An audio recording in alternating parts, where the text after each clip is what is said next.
دوستای عزیز و مهربونم، سحر هستم، راوی کانال داستان‌های عاشقانه با سحر. ممنون میشم با سابسکرایب کردن و به اشتراک گذاشتن ویدیوها به ما انرژی بدید. آخه تو بوی بچه‌مو میدی. دوباره گریه شدت گرفت. اشک کل صورتمو خیس کرده بود. بغلش کردم و کمی دلداریش دادم تا بالاخره آروم گرفت و خیالش رو راحت کردم که من فقط میخوام درس بخونم و قصد ندارم به این زودی ازدواج کنم. اینجوری لااقل حمایت این خانواده رو از دست نمیدادم. وسایل عباسو به خیریه بخشیدیم. مقدار زیادی لباس، لوازم بازی، مداد رنگی و دفتر. از عباس فقط چند تا نقاشی برام به یادگار موند و تصویر چشمای معصومی که شک نداشتم تا ابد از خاطرم نمیرفت. دلتنگش میشدم. گاهی این دلتنگی اونقدر به هم فشار می آورد که هر جا بودم خودمو میرسوندم سر خاکش و باهاش حرف میزدم. با خودم میگفتم اگه عباس سالم بود زندگی ما به کجا کشیده میشد. اصلا اگه سالم بود منو به عنوان همسرش میپذیرفت. با حمایت زبیده خانوم کلاسای دانشگاهمو شروع کردم. بودن سر کلاسای درس منو از فکر و خیال زیاد خلاص کرده بود. اونقدر گاهی غرق درس و توضیحات استاد میشدم که یادم میرفت کی بودم و از چه مسیر عبور کردم تا تونستم پشت اون صندلیا بشینم. واسه همین بود که قدر موقعیتمو خوب میدونستم و نمیخواستم به راحتی از دستش بدم. بی توجه به هیاهوی دختر و پسرای دانشگاه من فقط حواسم به درس و هدفم بود. همه اما فکر میکردم من یه دختر پولدار و بیغم و مغرورم که کسی رو در حد هم صحبتی با خودم نمیبینم. مخصوصاً که بارها آقا حجت با اون ماشین مدل بالاش اومده بود دنبالم و همه فکر میکردن اون مرد پدرمه. منم هیچ علاقه ای نداشتم تا برای کسی از زندگیم بگم. حرف زبیده خانم آویزه گوشم کرده بودم و سرم به درس و کتابم گرم بود. حدوداً 1 ماه از شروع کلاسا گذشته بود و مراسم 40 عباس نزدیک بود. اون روز بعد از منحل شدن آخرین کلاسم دسته گلی خریدم و راهی مزار عباس شدم. داشتم به سمت خیابون میرفتم تا ماشین بگیرم که صدای بوق ممتد ماشینی منو ترسوند و وادارم کرد چند قدمی به عقب برم. ترسیده چند قدمی عقب رفتم و نگاه کردم ببینم کیه. ترسیده نگاهی به اطراف انداختم. ترس اینو داشتم که کسی ما رو با هم ببینه. خواستم بی توجه به محمد از عرض خیابون رد بشم که سری جلو اومد و صد راه هم شد. باید باهات حرف بزنم پوری. نمیتونستم اینو به خودم دروغ بگم. من هنوزم دوستش داشتم.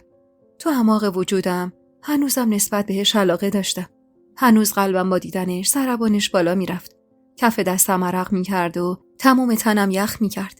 به سختی نگاهمو ازش گرفتم و گفتم باید برم جایی. عجله دارم. و خواستم از کنارش رد بشم که دوباره مسیرمو بست و گفت میخوای بری سر مزار شوهر سابقت؟ میتونم. دیدمت که چند باری با دسته گل رفتی اونجا. بیا سوار شو میرسونمت. لب گزیدم و گفتم درست نیست. نمیخوام کسی ما رو با هم ببینه. با طعنه گفت چی شد که اینقدر با حجب و حیا شدی پوری خانم؟ قبلا که این چیزا اصلا واسط مهم نبود. شوهر داشتی و با یه پسر مجرد و غریبه اینور اونور میرفتی. چشمای خیس از اشکمو بهش دوختم و گفتم تو چه میدونی از زندگی من؟ چه میدونی از وضعیتی که داشتم؟ با تندی گفت از کجا باید میدونستم؟ وقتی همه چیزو بهم دروغ گفتی چطور باید میفهمیدم وضعیت تو رو؟ پوران تو اصلا به اون روزا فکر میکنی؟ به دروغای ریز و درشتی که بهم گفتی؟ به آینده‌ای که تو ذهن و خیال من با خودت ساختی؟ تو رفتی و نفهمیدی چه خرابه‌ای پشت سرت به جا گذاشتی. حتی الانم نمیخوای به من بگی که چرا این کارو با من کردی؟ چرا منو وابسته خودت کردی؟ چطور شوهر داشتی و انقدر راحت بهش نارو میزدی؟ چند رهگذری که از اونجا رد میشدن توجهشون به حرفای محمد جلب شد. با خشم گفتم وسط خیابون جای این حرفاست؟ کلاف نفس عمیقی کشید. بیا سوار شو میرسونم سر مزار. تو این فاصله هم باید برام توضیح بدی. باید منو از این برزخی که 4 ساله دارم توش دست و پا میزنم نجات بدی. دو دل بودم. هم دلم میخواست سوارشم و حقیقتو بهش بگم تا بدون من اونقدر هم که فکر میکنه آدم کثیفی نیستم. هم خجالت میکشیدم از اینکه سوار ماشینش بشم. همش با خودم میگفتم هنوز کفن عباس خشک نشده. صدایی تو سرم گفت تو وقتی عباس زنده بود با این مرد دوست شده بودی. اون وقت چطور الان وجدانت اجازه نمیده سوار ماشینش بشی؟ اگه میخواستم با خودم رو راست باشم در واقع من فقط میترسیدم کسی ما رو با هم ببینه و واسم دردسر درست بشه. میترسیدم موقعیتی که دارم و از دست بدم و مجبور شم قید درس خوندن رو بزنم. با اصرار محمد بالاخره سوار شدم. بوی عطرش منو به سالهای دور می‌برد. به روزایی که فکر می‌کردم قرار معجزه‌ای رخ بده و عشق ما به سرانجام برسه. ماشین که به حرکت در اومد خیره شدم به خیابون. محمد با صدای گرفته‌ای گفت: روز و شب خودمو لعنت می‌کنم پوران.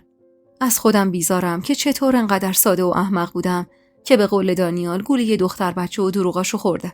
چطور تونستی این کارو با من بکنی؟ چطور تونستی انقدر دروغ سرهم کنی؟ از روی شوهرت خجالت نکشیدی؟ خیره شدم به خیابون و گذاشتم حسابی سبک شه و حرفاشو بزنه. بهش حق میدادم. من اگه جای اون بودم محال بود تو صورت آدمی که اینقدر بهم دروغ گفته نگاه کنم. چه برسه به این که بیافتم دنبالشو بخوام ازش حرف بکشم. به خدا پوران، هر کی جای من بود میزد یه بلایی سرت می آورد یا اصلا سمتت نمی اومد. اما این دل صاب مرده من که حرف حساب سرش نمیشه. آهی کشیدم و گفتم: هیچی اونجوری که تو فکر میکنی نیست. بهت حق میدم عصبانی باشی. حق میدم از دستم دلخور باشی.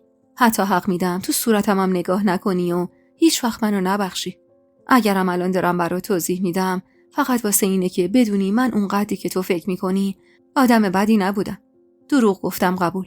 به قول تو سرت کلاه گذاشتم درست. ولی من اشتباه کردم محمد. سن و سالی نداشتم وقتی نشوندنم سر سفره عقد. دانیالو نشوندن کنارم و گفتن این شوهرته. ولی وقتی به خودم اومدم دیدم اون عقد همش دروغ بوده. کل ماجرا رو اون روز برای محمد توضیح دادم. یادم وقتی حرفم تموم شد اشک کل صورتمو خیس کرده بود. بعد از سکوتی کوتاه گفتم: من نه شوهرم شوهر عادی بود، نه زندگیم یه زندگی عادی. من تو تمام این سالها درگیر تر و خوش کردن مردی بودم که اصلا نمیدونستم چه حس و نسبتی باهاش دارم. من عباسو دوست داشتم، اما حسی که یه زن به شوهرش داشته باشه رو بهش نداشتم. من تو برزخ بودم. نه راه پیش داشتم نه راه پس. اشتباه کردم. بچه بودم، تنها بودم و بیکس. واسه همینم دل بستم به مردی که با یه نگاه دل و دینمو بهش باخته بودم. تقاصش رو هم پس دادم. زنی که اینجا میبینی خیلی خسته است. از روزای سختی رد شده. من الان فقط یه فکر تو سرمه. این که درس بخونم و پیشرفت کنم. برای درس خوندنم نیاز به حمایت خانواده عباس دارم. واسه همینم نمیخوام کاری کنم که این حمایت رو از دست بدم. نمیخوام دیگه اطرافم ببینمت. گذشته هرچی بوده گذشته و رفته. من نتوان کنکاش کردن گذشته رو دارم. نمیتونم تاوانی بابت روزای تلخی که برا ساختم بدم. با تمام وجودم شرمنده‌ام و از صمیم قلبم دوست دارم منو ببخشی. البته اگه میتونی بگذری از گناهم. اگرم نمیتونی هر جور فکر میکنی دلت خنک میشه تقاصشو ازم بگیر و خلاصم کن. حقمه هر کاری کنی. ماشینو درست جلوی قبرستون نگه داشت و با خشم و عصبانیت به سمتم برگشت و با حالت تحقیرآمیزی گفت: چی باعث شده فکر کنی من انقدر بدبختم که دنبال تو راه میافتم؟ دنبال کی؟ زنی که وقتی شوهر داشت افتاده بود دنبال یکی دیگه. حالا اون شوهر ناقص یا سالم؟ چه فرقی تو اصل ماجرا میکرد؟ خائن بودن دختر جون. چه میخواد نسبت به یه مرد علیل باشه، چه نسبت به یه مرد سالم. زنی که نتونه به اسم تو شناسنامش متعهد باشه به درد من نمیخوره. فکر نکن اونقدری بدبخت شدم که افتادم دنبال تو. میخوام به دستت بیارم. نه. چشمای خیس از اشکمو بهش دوختم. الحق که با حرفاش خوب تلافی کرده بود. چند بار دهن باز کردم تا حرفی بزنم، اما نتونستم. چی میگفتم؟ وقتی کل ماجرا رو براش گفته بودم و همچین قضاوتی کرده بود، مگه حرفی برا گفتن میموند؟ اصلا شاید حق با اون بود. به هر حال هر چی که بود، من حرفی واسه گفتن نداشتم. واسه همینم بی سر و صدا و بدون خداحافظی از ماشینش پیاده شدم. خواستم برگردم و معذرت خواهی کنم بابت تمام روزای تلخی که براش ساخته بودم. اما هنوز در ماشین رو کامل نبسته بودم که ماشین با سرعت زیاد از کنارم رد شد و رفت. با حسرت نگاش کردم. با خودم گفتم: سهم تو هم از زندگی همینه پوری. عادت کن به همین سهمای کوچیکی که داری. اون روز تا غروب آفتاب کنار مزار عباس نشستم و باهاش حرف زدم. از سختی‌ها گفتم. از درس و دانشگاه، از آدمایی که تو یه نگاه قضاوتم می‌کردن. از محمدی که بعد از شنیدن حرفام و حقایق زندگیم بازم نتونسته بود از گناهم بگذره. آروم که شدم وسایلمو برداشتم و برگشتم سمت خونه. روزها درگذر بود و من کل هوش و حواسم پی درس و دانشگاه و سعی می‌کردم هر زمانی که خونم کمک حال اقدس خانوم باشم تا دینی به گردنم نباشه. درسته کسی با هم بد رفتاری نمی‌کرد، اما من به شدت معذب بودم. حتی دستم به سفره‌شون نمی‌رفت. حس می‌کردم هیچ جایی تو اون خونه ندارم. درست عین یه وسته ناجور بودم. که البته بودم. ترم اول دانشگاهم تازه تموم شده بود و تو اون مدت دیگه محمد رو ندیده بودم. البته هر از گاهی حس می‌کردم ماشینی درست شبیه ماشین محمد تعقیبم میکنه. حتی یه بار یادم سر خیابون ایستاده بودم و منتظر تاکسی بودم که ماشینی جلوی پام نگه داشت و شروع کرد به مطلق گفتن. هرچی جلو میرفتم و اهمیت نمیدادم، اما فایده‌ای نداشت. کلاف از سمج بازیاش به سمت پیاده رو رفتم که یهو با صدای بوق ممتدی سر برگردوندم. ماشینی درست این ماشین محمد پشت ماشین اون جوون ایستاده بود و دستش رو روی بوق گذاشته بود و یه سر بوق میزد تا اون جوون حرکت کنه و راهو باز کنه. مرد جوونم سرش رو از پنجره ماشینش بیرون آورد و فوشین سر راننده ماشین عقبی کرد و به سرعت از اونجا دور شد. سری به سمت ماشین رفتم. میخواستم بدونم محمد یا نه، اما نرسیده به ماشین راننده گازش رو گرفت و به سرعت ازم دور شد و تازه اونجا بود که از پشت سر متوجه شدم اون محمده. محمد بود که شهر اون مزاحم از سرم کم کرده بود. یه بار دیگه برای خرید ناهار به رستوران کوچیک نزدیک دانشگاه رفته بودم. غذامو که سفارش دادم متوجه شدم کیف پولم توی کیف اصلیم نیست. حدس می‌زدم تو دانشگاه که زیپ کیفمو باز کردم ازش افتاده باشه بیرون. برگشتم تا به صاحب رستوران بگم پول ندارم و نمیتونم سفارشمو تحویل بگیرم. اما وقتی رسیدم مرد جوون گفت نیاز نیست خانم، حساب شده. با تعجب گفتم اما من که حساب نکردم. من کیف پولمو گم کردم و اصلا پولی همرام نیست. سری تکون داد و گفت بعد شما یه آقای اومدن سفارش شما رو حساب کردن. کلافه پشت میز نشستم. شک نداشتم اون مرد محمد بوده. فقط نمیفهمیدم چرا مدام تعقیبم میکرد. بعد از اون همه حرف تحقیرآمیز چرا دوباره افتاده بود دنبالم؟ اصلا چطور فهمیده بود من پول غذامو ندادم؟ بعد از اون ماجرا کل حواسمو جمع میکردم ببینم محمد کجاست و چطور تعقیبم میکنه. اما جز یکی دو بار، اونم از دور وقتی سوار ماشینش بود، دیگه هیچ وقت ندیده بودمش. واسه همینم کم کم بیخیالش شدم و با خودم گفتم بذار هر کاری دوست داره انجام بده. به هر حال تا زمانی که نزدیکم نمیشد نمیتونست به حماسی برسونه. ترم اولم رو با بهترین نمره ها گذروندم. بین استادا اسمم به شاگرد زرنگ در رفته بود و به شدت ازم راضی بودن. دلم میخواست واحدهای بیشتری بردارم و درسمو زودتر تموم کنم. اما متاسفانه امکانش نبود و مجبور بودم با همکلاسیام پیش برم. اوایل بهمن ماه و شروع ترم جدید بود که یه روز وقتی برگشتم خونه حس کردم زبیده خانم ناراحته. اصلا با هم چشم تو چشم نمیشد و جواب سوالامو با کلمات کوتاه میداد. طرفای عصر که تنها شدیم رفتم ظرف میوه رو از یخچال پر کردم و روی میز گذاشتم و با کنجکاوی گفتم طوری شده زبیده خانم؟ دلخور نگام کرد. یعنی خبر نداری؟ با تعجب گفتم از چی؟ نگاهش رو ازم گرفت و مشغول تماشای تلویزیون شد. بی حرف نشستم و زیر چشمی نگاش کردم. انگار نتونست جلوی خودش رو بگیره، چون با حرص برگشت سمتم و گفت خبر نداری چطور آدرس اینجا رو پیدا کردن؟ وقتی دید من واقعا از چیزی خبر ندارم بالاخره حرفش رو زد و گفت امروز بعد از رفتن تو 2 خانم چادری در خونه رو زدن. در رو که باز کردم اسم تو رو بردن. گفتم پسرشون تو رو پسندیده و اومدن خواستگاری. وقتی بهشون گفتم از کجا آدرس ما رو آوردید، اصلا شما کی هستید؟ خانومی که سنش بالاتر بود گفت پسر من استاد دخترتونه. تو دانشگاه دخترتون رو دیده. ماشاءالله اونقدر دخترتون حجب و حیا داره که تو یه نگاه دلباختش شده. آدرس رو هم خودش بهمون داد که بیایم خواستگاری. شاید دخترتون آدرس رو بهش داده. اما پوری، من گفتم دختر مجرد ندارم. اونی هم که شما فکر میکنید دخترمه در اصل عروسمه که تازه شوهرش به رحمت خدا رفته. اینو گفتم تا دست بردارن و برن. اما تا اینو گفتم اون زنه که انگار مادر پسره بود خوشحال شد و گفت اتفاقا پسر ما هم یه تجربه ناموفق داشته تو زندگیش. یه پسرم داره که پیش مادرشه. اینجوری خیلی هم بهتره. هر دو یه شکست تو زندگیشون داشتن، همدیگه رو بهتر درک میکنن. از شنیدن حرفای زبیده خانم جا خورده بودم و با تعجب گفتم به خدا، به روح عباس، من اصلا همچین کسی که شما میگید رو نمیشناسم. اگرم کسی بوده من خبر ندارم. من سرم به درس و کلاسمه. حتی از بین دخترای کلاسمونم یه دوست ندارم. با هر کسی هم در حد کلاس حرف میزنم. نه بیشتر نه کمتر. ترس اینو داشتم که زبیده خانم بزنه زیر قول و قرارش و منو از خونش بیرون کنه و من نتونم درسمو ادامه بدم. برای همین حسابی حواسم جمع بود تا دست از پا خطا نکنم. زبیده خانم بعد از سکوتی کوتاه گفت کسی رو به فامیل محمدی میشناسی؟ استادته. میشناختمش. استاد محمدی استاد روانشناسیم بود. جوان تقریبا 30 و اندی ساله که خیلی هم شوخ و خوش برخورد بود. چهره خوب و معقولی هم داشت. اما تا اون روز به یاد نداشتم توجهی به من کرده باشه یا حتی نگاهی به من انداخته باشه. واسه همین کلافه گفتم اگه باز اومدن یا تماس گرفتن لطفاً آب پاکی رو بریزید رو دستشون. شما هم عین مادر من. اختیار زندگی من دست شما. منم اصلا قصد ازدواج ندارم. میخوام درسمو بخونم. حرفامو زدم و راهی اتاقم شدم.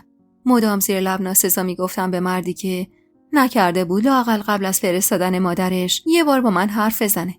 تازه من حلقه دستم بود تا صدقه سر اون کسی مزاحمم نشه. اما مردک انگار به هیچی توجه نکرده بود. فردای اون روز کلاس نداشتم و داشتم تو باز کردن پرده ها به اقدس خانم کمک میکردم که در خونه رو زدن. اقدس خانم که روی پله ها بود رو به من گفت برو در رو باز کن دخترم. نگران پله هم نباش. نمیافته. با عجله به سمت حیاط رفتم. در رو که باز کردم 2 زن چادری قد بلند رو دیدم. هر دو جوری رو گرفته بودن که جز چشم و نوک بینیشون جایشون معلوم نبود. تا منو دیدن زن مسن‌تر با شوق و شما پوران خانومی؟ سری فهمیدم این 2 نفر کی هستن. واسه همین اخمی کردم و گفتم ببخشید اما شما با اجازه کی اومدید اینجا؟ مگه مادر شوهرم جواب رد نداد بهتون؟ زن بی توجه به اخم و تخم من دستمو گرفت و گفت تصدقت بشم الهی. ماشاءالله بهت. الحق که بچم حق داشته تو یه نگاه شیفتت بشه.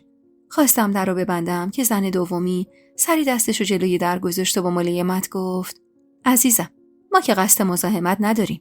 بالاخره واسه هر دختری خواستگار پیدا میشه. ما هم اومدیم یه نظر دختری که دل و دین بچه‌مونو برده رو ببینیم.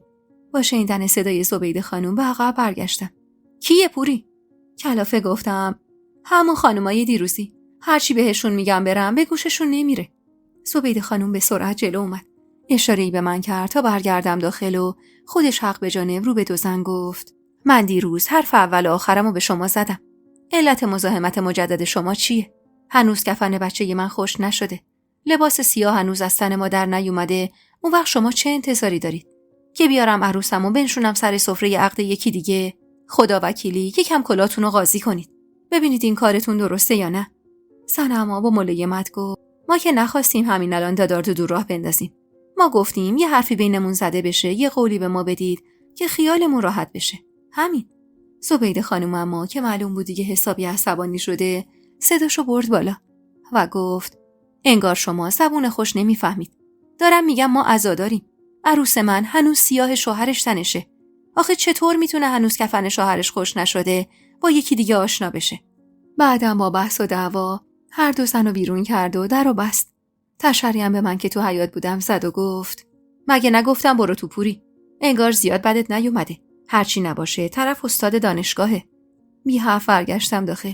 میدونستم الان زبیده خانم عصبانیه و اگه من هم حرفی بزنم شر میفته گردنم. زبیده خانم اما دست بردار نبود. با توپ پر اومد تو اتاق و گفت فردا میری با این مردک حرف میزنی تا دست از سرت برداره.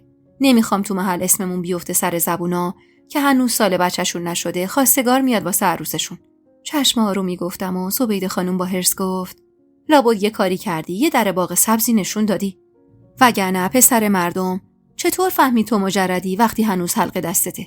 پوری به خدا این سری عین سری قبل نیستا. دست از پا خطا کنی باید قید دانشگاهو بزنی. دوباره چشم گفتم. اونقدر بغض داشتم که اگه کلمه دیگه‌ای میگفتم گریه‌ام میگرفت. زبیده خانم غرغر کنم برگشت به یه کارش. من اما میدونستم این ماجرا سر به درازا میکشه و تهش درد سرش میمونه واسه من. فردای اون روز از همیشه ساده تر لباس پوشیدم. یه مانتوی مشکی بلند و گشاد با مقنعی که تا روی سینم بود. نه دستی به صورتم زدم، نه ذره‌ای آرایش کردم. هرچند که روزای دیگه هم آرایش آنچنانی نداشتم. فقط یه ماتیک کمرنگ میزدم. اما اون روز همون ماتیک کمرنگو هم نزدم. چون مطلقاً نمیخواستم آتو دست کسی بدم. زبیده خانم که منو سر میز صبونه دید، نگاه تندی به هم انداخت. اگه لازمه خودمم بیام. واسه اینکه احساسش نکنم گفتم هر جور راحتید. من مشکلی ندارم اگه میخواید بیاد. کمی فکر کرد و گفت لازم نکرده. این سری خودت باهاش حرف بزن. اگه به گوشش رفت که هیچ. اگه نه سری بعد میام و با مسئول اون خراب شده خودم حرف میزنم. چشمی گفتم و راهی دانشگاه شدم. اصلا نمیدونستم چطور برم با استادی که جز سلام و خسته نباشید حرف دیگه‌ای باهاش نداشتم حرف بزنم. اصلا برم چی بگم؟ صمیمیتی هم با کسی نداشتم که بخوام ازش راهنمایی بگیرم. اون روز طرفای ظهر با استاد محمدی کلاس داشتم. از شدت دلهره اما حتی نتونسته بودم یه لیوان آب بخورم. میترسیدم حرف زدم با اونم تو دانشگاه واسم مشکل پیش بیاره. کل مدت کلاس حواسم بود که مدام زیر چشمی نگام میکرد. بیشتر از بقیه ازم سوال میکرد و مدام سمت صندلی میومد. نمیدونم. شاید قبلنم این کارا رو میکرد. اما من به حدی حواسم پرت درسام بود که هیچ وقت متوجه نشده بودم. با دقت و رفتارش دیگه مطمئن شدم این مرد حسی نسبت بهم داره. شاید اگر تو شرایط دیگه‌ای بودم این مرد مورد مناسبی برام میشد. اما تو اون شرایط من ابداً نمیتونستم به ازدواج فکر کنم. مخصوصاً که هنوز قلبم برای مردی میتپید که مخفیانه دنبالم میکرد. کلاس که تموم شد وقتی استاد داشت وسایلش رو جمع میکرد با پاهای لرزون نزدیکش شدم و گفتم ببخشید استاد. من چند تا سوال داشتم ازتون. به سمتم برگشت و با تعجب نگام کرد و گفت حتما. اگه موافقی بریم دفترم سوالتو بپرس. نگاهی به ساعتش انداخت و زمزمه کرد دکتر شکری معمولاً تا آخرین دقیقه سر کلاس میمونه. دکتر صالحی هم امروز نمیاد. تو دفترم تنها. باشه گفتم و کمی عقب‌تر از اون راه افتادم به سمت دفترش. یه دفتر جمع و جور و مرتب با 3 تا میز و صندلی و یه پنجره بزرگ که رو به محوطه بیرونی دانشگاه باز میشد. میز دکتر محمدی درست روبروی نیمکتی بود که من اغلب مواقع اونجا میشستم. پس از اینجا میتونست به راحتی منی که همیشه سرم تو کار خودم بود و حواسم به اطرافم نبود و ببینه. با تعارفش روی صندلی نشستم و تمام جرأتم رو جمع کردم و گفتم من میخواستم یعنی شما کار اشتباهی کردید که بدون اطلاع من کسی رو فرستادی در خونه همسر سابقم. اگه از خودمم سوال میکردین شرایطم رو براتون توضیح میدادم. کمی بهم نزدیک شد و گفت وقتی همسرتون فوت شده چه دلیلی داره تو اون خونه بمونید؟ اگه راضی باشی عقد میکنیم و بلافاصله میای خونه من. همه چیزم برای شروع زندگی تو خونه من فراهمه. با تعجب نگاش کردم. جوری واسه خودش برنامه میریخت انگار ما از قبل قول و قراری با هم داشتیم. اخ میکردم و گفتم موضوع این نیست استاد. موضوع اینجاست که من هنوز عزادار همسر سابقم هستم. نمیخوام و نمیتونم که ازدواج کنم. میخوام درس بخونم. بی توجه به حرفای من همونطور که با خودکارش بازی میکرد گفت چرا سخت میگیری؟ قرار نیست اتفاق خاصی بیفته. من حتی میتونم عقد دائمت کنم که خیالت راحت باشه. هرچند خودم با عقد موقت راحت‌تر بودم. به هر حال مطلقی. مشکلی از این لحاظ نداری. ولی خب اگه اصرار به عقد دائمم داشته باشی موردی نداره. من ازت خوشم اومده دختر جون. چند ماه زیر نظر دارمت. موجه و معقول سر به زیر و درس خون. منم روانشناسم. هم تو دانشگاه تدریس میکنم هم کلینیک دارم. وضع مالیم خوبه. در ضمن من در موردت خیلی تحقیق کردم. میدونم شوهرت 4 سال عین یه جنازه رو تخت بوده. پس مرگش نباید زیاد برات شوکه کننده باشه. ضمن اینکه چند ماه از مرگش گذشته و آدمیزادم باید تا زنده زندگی کنه دیگه. درسته؟ اینا رو گفت و چشمکی زد و ادامه داد. اصلاً میتونیم یه مدت دور از چشم خانواده شوهرت با هم باشیم. چطوره؟ من یه آپارتمان نزدیک دانشگاه دارم. میتونیم ساعتایی که هر دو آزادیم کمی اونجا با هم خلوت داشته باشیم. بعدم اومد از نوع حرف زدنش. یه جوری حرف میزد انگار داشت با یه زن هرزه و هر جایی حرف میزد. چنگی به کیفم زدم و با اخم از جا بلند شدم. تمام بدنم میلرزید. دلم میخواست هرچی از دهنم در میاد و نثارش کنم. اما این مرد استاد دانشگاه بود. فقط رئیس دانشگاه اگه مشکلی پیش میومد پشت اونو میگرفت نه من. به سختی جلوی خودمو گرفتم و با صدای لرزونی گفتم من قصد ازدواج ندارم. ممنون میشم نه خودتون مزاحمم بشید نه خانواده‌تون صد راهم بشن. اینو گفتم و با چشمای خیس از اشک از دفترش بیرون زدم. اونقدر حالم بد بود و سرگیجه داشتم که نتونستم واسه کلاس بعدی بمونم. وسایلمو جمع کردم و به سمت پارک نزدیک دانشگاه رفتم. سر ظهر بود و خلوت. گوشه‌ای روی نیمکتی نشستم و زدم زیر گریه. چند دقیقه‌ای گذشته بود که حس کردم کسی کنارم نشست. سرم پایین بود و حالم خوب نبود. کمی جمع شدم و گوشه نیمکت نشستم. صداش که به گوشم رسید سری سر بلند کردم. چرا گریه میکنی؟ محمد بود. با غم عمیقی تو چشماش داشت نگام میکرد. وقتی دیدمش گریم شدت گرفت. کمی فاصله‌شو با هم کم کرد و با محبت گفت برات آب آوردم. لیوان آبی به دستم داد. بی حرف گرفتم و کمی خوردم. کلافه بود. مدام پاشو تکون میداد و منتظر بود گریه من تموم شه. عصبانیتم و سرش خالی کردم و گفتم چی کار داری با من؟ واسه چی عین سایه افتادی دنبالم؟ مگه نگفتی من یه زن هر جاییم که حتی ارزش یه فرصت دوباره دادنم ندارم؟ پس چرا همیشه اطرافمی؟ اصلا تکلیفت با خودت روشنه؟ آهی کشید و گفت نه پوران، تکلیفم با خودم روشن نیست. صبح که میشه با خودم میگم خاک بر سرت محمد، خاک بر سرت اگه یه بار دیگه واسه دیدن این دختر. اما یهو به خودم میام میبینم ایستادم جلوی برنامه کلاسی تو، دارم لباس میپوشم تا زودتر بیام دیدنت. نابودم کردی پوران، نابود. هیچ دختری به چشمم نمیاد. از فکر و خیال زیادی حتی کارمو ول کردم. عین یه نوجوان عاشق پیشه یه 15 ساله افتادم دنبالت. اگه یه روز نیام انگار یه چیزی گم کردم. یه روز که نمیای دانشگاه من عین دیوونه‌ها کل خیابونای شهر رو گز میکنم، بلکه یه جای اتفاقی ببینمت. به خودم قول دادم فقط از دور نگات کنم تا دلتنگیم برطرف شه. امروز که دیدمت نشستی به گریه کردن دیگه دلم طاقت نیورد. من احمق بعد اون همه بلایی که سرم آوردی نتونستم فراموشت کنم. نتونستم هنوز ازت بیزار بشم. نمیدونم چرا ته دلم با حرفاش گرم شد. حس این که یکی تو این دنیا باشه که دوستت داشته باشه و اینقدر برات ارزش قائل باشه که واسه دیدنت از راه دور همه ی زندگیشو کنار بذاره، حس بی نهایت قشنگیه. سرمو پایین انداختم و برخلاف میلم گفتم برو محمد، برو پی زندگیت. من به درد تو نمیخورم. یه دختر دهاتی که به قول خودت حتی به شوهر خودش متعهد نبود و میخوای چیکار؟ سرشو تکیه داد به تکیهگاه نیمکت و با قصه گفت کاش رفتن اندازه گفتنش ساده بود. کاش فراموش کردن راحت بود پوران. اما نمیشه. من هم ازت بیزارم، هم دوستت دارم. هم میخوام یه بلایی سرت بیارم، هم طاقت دیدن اشکاتو ندارم. ببین با من چی کار کردی پوران. با مردی که هیچ دختری به چشمش نمی اومد و دخترا سر و دست میشکوندن تا بیان نزدیکش، کاری کردی که زندگیشو گذاشته کنار و افتاده دنبالت. با حالی خراب از جا بلند شدم. تحمل نشستن و شنیدن حرفاشو نداشتم. هر مرتبه که دیده بودمش تا مدت‌های زیادی عذاب وجدان دست از سرم بر نمی داشت و دیگه طاقتشو نداشتم. با قدمای بلند ازش فاصله گرفتم، اما هنوز به خروجی پارک نرسیده بودم که از دور زبیده خانومو دیدم. کنار ماشینش ایستاده بود و با چنان نفرتی نگاه می‌کرد که شک نداشتم همه چیزو دیده.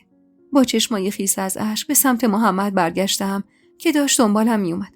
سری به نشونه ی افسوس تکون دادم و نالیدم خراب کردی. همه چیو خراب کردی محمد. مهلت ندادم حرفی بزنه. دویدم سمت زبیده خانوم تا براش توضیح بدم هرچی دیده سوء تفاهم بوده و بین من و محمد هیچی نیست. هنوز از عرض خیابون رد نشده بودم که زبیده خانوم سری سوار ماشینش شد و به سرعت ازم دور شد. نفس زنان کنار جای خالی ماشینش ایستادم. همه چیز تموم شده بود. شک نداشتم زبیده خانوم هرگز از همچین خطایی نمیگذره. محمد با تعجب جلو اومد. مادر شوهرت بود؟ چرا رفت؟ با حرص برگشتم سمتش. الان راحت شدی؟ نگفتم من خاک بر سر و ول کن با درد خودم بسازم. حالا که من و تو رو با هم دید محال قبول کنه برگردم تو اون خونه. مجبورم میکنه برگردم ده. اون وقت درسم چی میشه؟ آیندم چی میشه محمد؟ از تصور اتفاقی که ممکن بود بیفته اش تو چشمم جمع شد. رو گرفتم از محمد و دستی برای پیکان گوجه‌ای رنگی تکون دادم. محمد بند کیفمو کشید و گفت کجا میخوای بری؟ اگه رات ندادن چی؟ با حرص کیفمو به سمت خودم کشیدم و صدامو بردم بالا. چی از جونم میخوای؟ مگه ازم بیزار نیستی؟ خب دست از سرم بردار. بذار به درد خودم بمیرم. خیالت راحت آقا محمد. تلافی کردی. خیلی خوبم تلافی کردی. صدق سرت باید قید درس و دانشگاهو بزنم. باید برگردم ده و زن یه پیرمرد بشم. اینو گفتم و با گریه سوار ماشین شدم و از راننده خواستم از اونجا دور بشه. مدام خودمو فحش میدادم که چرا دل به دل محمد دادم و نشستم پای حرفش. این بار چون بیگناه بودم بعد جور دلم سوخته بود. شده بودم آش نخورده و دهن سوخته. وقتی رسیدم خونه با ترس و لرز در حیاطو باز کردم. کسی تو حیاط نبود. خودمو دلداری دادم که زبیده خانم قبل از شنیدن حرفام قضاوتم نمیکنه. یواشکی وارد سالن شدم. از بالا سر و صدای اقدس خانم به گوشم میرسید که میگفت نکن خانم جان. بذار خودش بیاد. به خدا گناه داره. خدا رو خوش نمیاد. هول کرده به سمت طبقه بالا رفتم. در اتاقم باز بود و زبیده خانم داشت کل وسایلمو میریخت وسط سالن. به حدی عصبانی بود که کل صورتش قرمز شده بود و از خشم نفس میزد.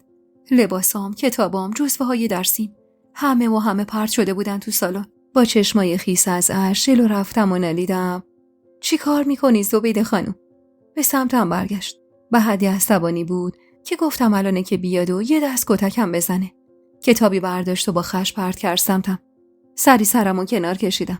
زبیده خانم با 2 قدم بلند خودشو به هم رسون. مقنعه‌مو زیر گلوم گرفت و با خشم گفت بهت گفته بودم آسه میری آسه میای. گفته بودم اگه میخوای درس بخونی قید عشق و عاشقی رو میزنی و میچسبی به درست. اما ببین چی کار کردی؟ با معشوقه سابقه تو پارک وعده گذاشتی. جای این که بری دنبال درس و کلاست رفتی پی هوا و هوست. فکر کردی من اونقدر احمقم که نون مفت بهت بدم؟ خرج دانشگاه و کتاب و دفترتو بدم بعد تو بری واسه هرزگری؟ کور خوندی. میفهمی؟ جلو پلاستو جمع میکنی برمیگردی تو همون دهکوره. برو تا قدر عافیت بدونی بدبخت. اصلا تو رو چه به محبت؟ تو همونی هستی که وقتی شوهر داشتی افتادی دنبال یکی دیگه. 1000 جور دروغ بافتی تا بتونی بری دیدنش. ذاتت خرابه. ذات خرابم تا دنیاست خراب میمونه.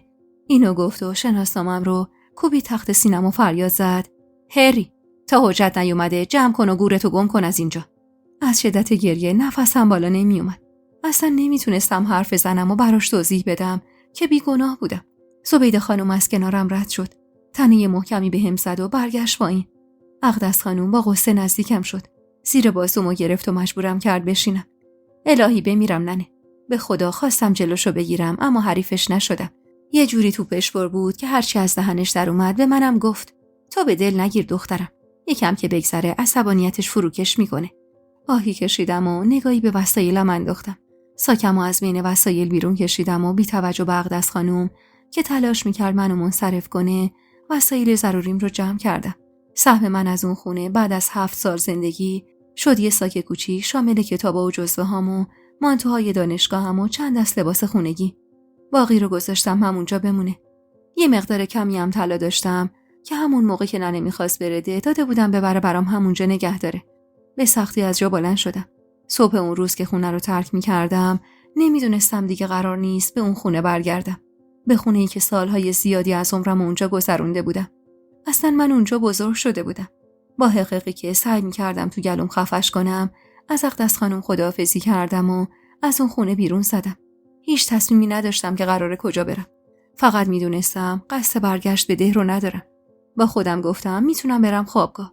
با فکر کردم به این موضوع از شوق گریم بند اومد. سری رفتم سمت خیابون اصلی و ماشینی گرفتم به سمت دانشگاه. میخواستم تا قسمت اداری تعطیل نشده برم و واسه خوابگاه اسم نویسم. به خیال خودم همین که اسمی نوشتم بهم اتاق میدادن و میتونستم برم اونجا ساکن بشم. برای هزینه هامم بعدن یه فکری میکردم. مسئول خوابگاه خوب که به حرفام گوش کرد با اخمایی در هم گفت نمیشه که دختر جون. اول این که تو ساکن همین شهری. ما به دانشجویی که ساکن اینجا باشه تخت نمیدیم. دوم این که ما اصلا اتاق خالی نداریم. همین الان حداقل 20 نفر منتظرن یه تخت خالی شه بیان سر جاش. بعدشم وسط ترم به دانشجوی ساکن اینجا اتاق بدم. هرچی خواهش رو التماس کردم فایده‌ای نداشت. حتی بهش گفتم اگه به من تخت نده مجبورم شبو تو پارک بخوابم. اما بازم حریفش نشدم. ناامید از اونجا زدم بیرون. باید میرفتم سری به الهه میزدم. شاید اون میتونست راهی جلوی پام بذاره. ماشینی گرفتم و به سمت خونه‌شون رفتم. الهه این همیشه به گرمی ازم استقبال کرد. وقتی ساکت تو دستم و دید با تعجب گفت جایی میخوای بری پوری جون؟ نشستم رو مبل و خدا رو شکر کردم که دانیال نیست که منو با اون حال و روز ببینه. الهه لیوان شربتی به دستم داد و گفت چی شده عزیزم؟ چشمات قرمز شده. رنگ به صورت نداری. با گریه همه چیزو مو به مو براش تعریف کردم. الهه با محبت دست دورشونم انداخت و گفت گریه نکن دختر خوب.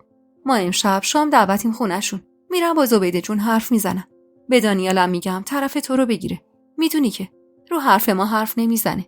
کلی دل داریم داد و خیالم راحت کرد که نمیذاره زبیده خانم منو از اون خونه بیرون کنه و از درس خوندن بندازه. یکم دلم گرم شد.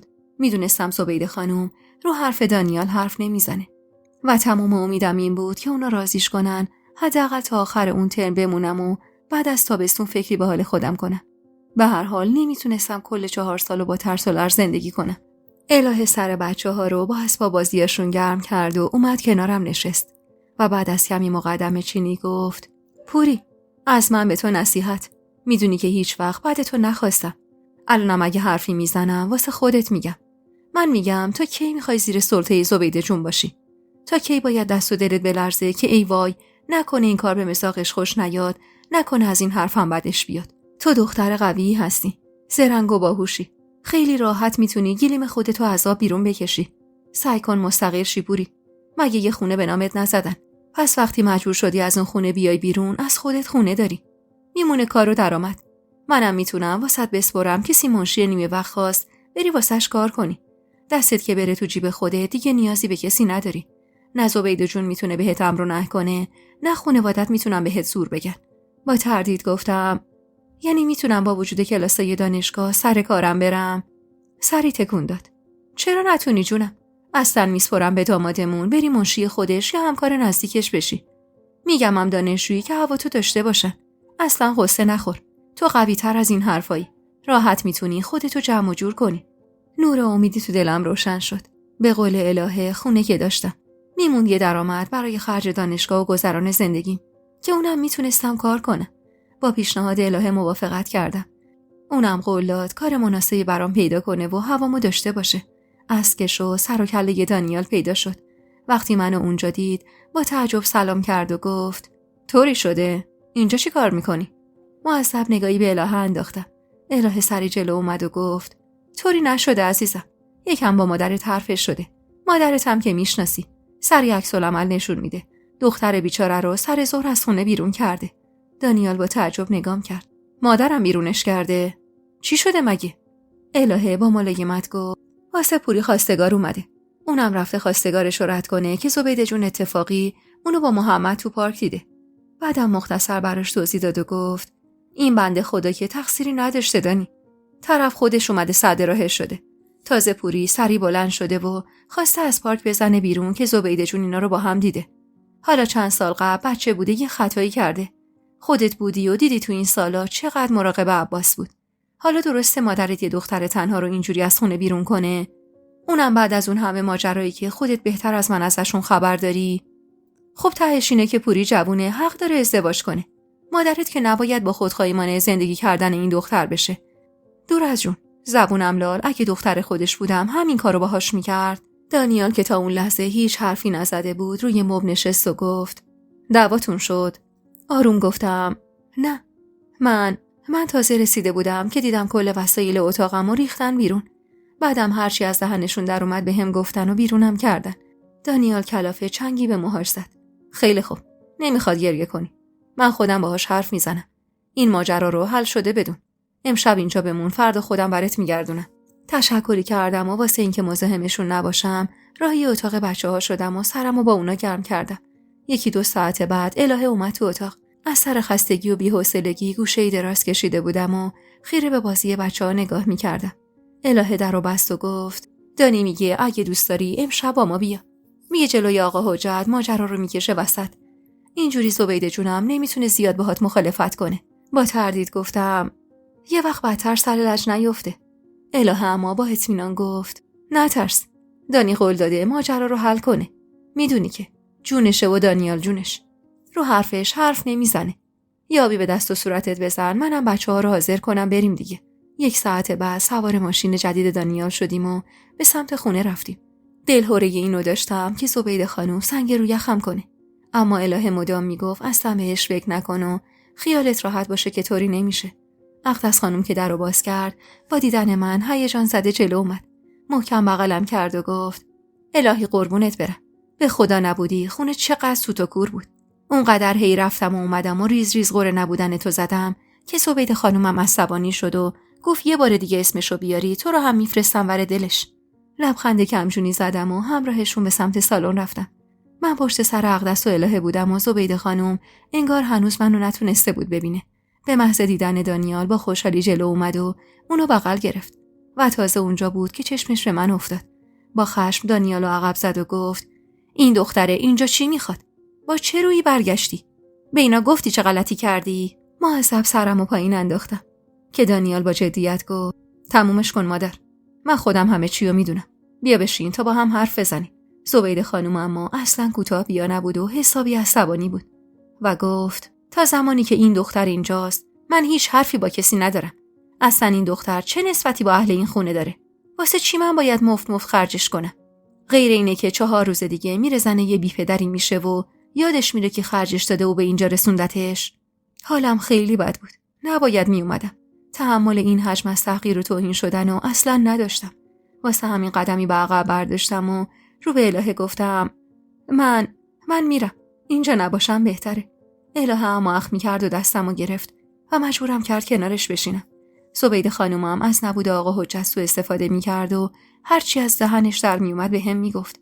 تو این دختر رو نمیشناسی دانیال. من با چشمای خودم دیدمش با اون مردک بود. همونی که خودت یه بار به هم نشونش داده بودی. معلوم نیست به بهانه دانشگاه کجا میره و با کی میره. یه بار خطا کرد، اشتباه کردیم، بخشیدیمش. عین دختر خودم مراقبش بودم. ولی ببین جواب محبت منو چطور داده. زبیده خانوم مدام میگفت و سرکوفتم میزد. دانیال کلافه از شنیدن حرفای مادرش صداشو کمی بالا برد و گفت بس کن مادر، بس کن. این دخترم آدمه، حق زندگی داره. نمیتونه که تا ابد بمونه تو این خونه و بپوسه. میگه این دخترمه اما درست این یه برده باهاش رفتار میکنی. این دختر 20 سالشه. بعد این همه سال خودش خوب و بدش رو تشخیص میده. در مورد محمدم بذار خیالتو راحت کنم. محمد چند وقت پیش اومد با من حرف زد. گفت پدرم در اومده تا تونستم با زن داداشت حرف بزنم. گفت به زور زیر زبونشو کشیدم و ماجرای زندگیشو واسم تعریف کرده. گفت بهش اعتماد ندارم. اومدم راست و دروغ حرفشو بهم بگی. گفتم آره. هرچی گفته راست گفته. ما در حقش نامردی کردیم. با 1000 امید و آرزو نشوندیمش سر سفره عقد و به عقد برادر شیرین عقلم درش آوردیم. گفت دوستش دارم. با اینکه 1000 تا دروغ گفته اما بازم دوستش دارم و نمیتونم ازش بگذرم. ازم اجازه خواست تا باهاش حرف بزنه. گفتم جفتتون عاقل و بالغید. پوری هم دیگه تعهدی به کسی نداره. برو باهاش حرف بزن ببین خودش چی میگه. این وسط هیچ کار خلافی کسی انجام نداده. 4 تا کلوم حرف زدم وسط روز توی پارک عمومی. جرمش چیه مادر من؟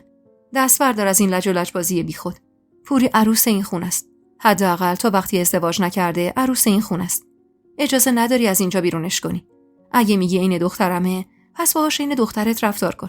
تا هر زمان دوست داره اینجا بمونه. هر وقتم خواست شوهر کنه میتونه شوهر کنه. قرار نیست به خاطر حساسیت شما این دختر تارک دنیا بشه.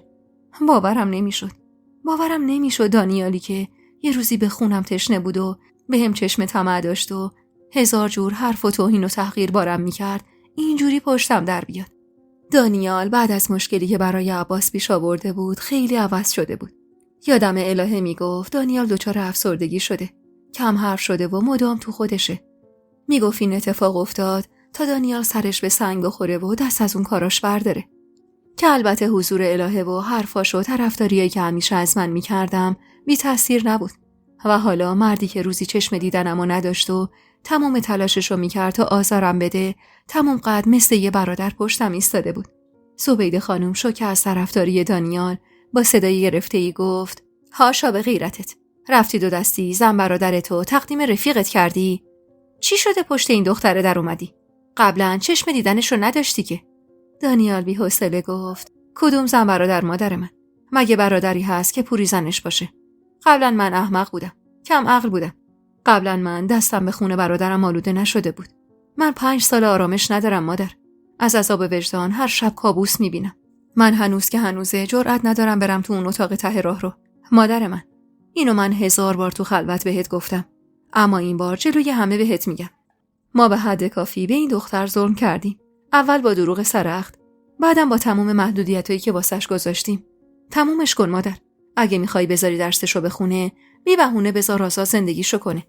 اگرم قراره مدام سنگ جلوی پاش بندازی، همین امروز تکلیف این دختر رو روشن کن. مگه خونه به نامش نزدی؟ اختیار خونه رو بده به خودش. میخواد اونجا زندگی کنه. میخواد اجارش بده یا هر چی. هرچند به نظرم اجاره این چند سالم اگه میخواید حقی ناحق نکنید، باید بهش بدید. زبیده خانم خواست جواب دانیالو بده که صدای مات و مبهوت آقا حجت به گوشمون رسید. چه خبره اینجا؟ این حرفا چیه؟ دانیال، تو چی کار کردی؟ دانیال وحشت زده به سمت پدرش برگشت.